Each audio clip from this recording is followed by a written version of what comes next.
No matter how well a development team operates or how thorough the quality assurance process is, software errors are inevitable. They can come from edge cases in logic, unexpected user input, or even hardware failures. Regardless of the cause, errors usually lead to a poor user experience. The key to minimizing their impact is tracking when and where they occur, so developers can react and resolve issues quickly. When teams combine feature data with error tracking, they gain faster identification, response, and resolution, tracking errors in an application. Errors can happen anywhere in the stack. The most common sources on the web are thrown exceptions and failed network calls. Capturing and analyzing these errors in context helps developers pinpoint issues and correlate them with feature changes. Exceptions. Uncaught exceptions are one of the easiest errors to track. They bubble up to the top level of an application and trigger an on-error event. Monitoring spikes in the error rate provides a clear signal that something is wrong, allowing developers to investigate stack traces and identify which module or feature is causing the issue.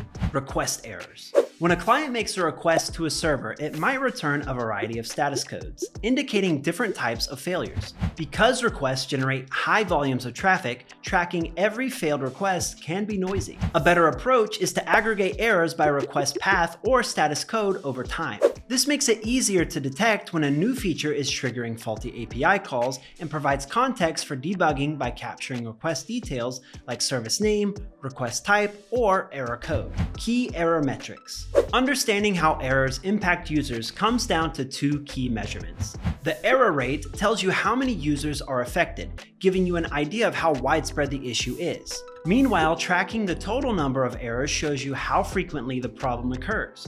If a small percentage of users experiences an issue, but happens repeatedly, that's still a serious concern. When teams analyze both metrics together, they can prioritize fixes based on severity and impact. Related metrics. Error tracking doesn't exist in isolation. Other important metrics to monitor alongside errors include slow loading pages, which can frustrate users just as much as outright failures. If pages take too long to load, tracking page load SLA failures helps measure how often performance expectations aren't met. Then there's user behavior.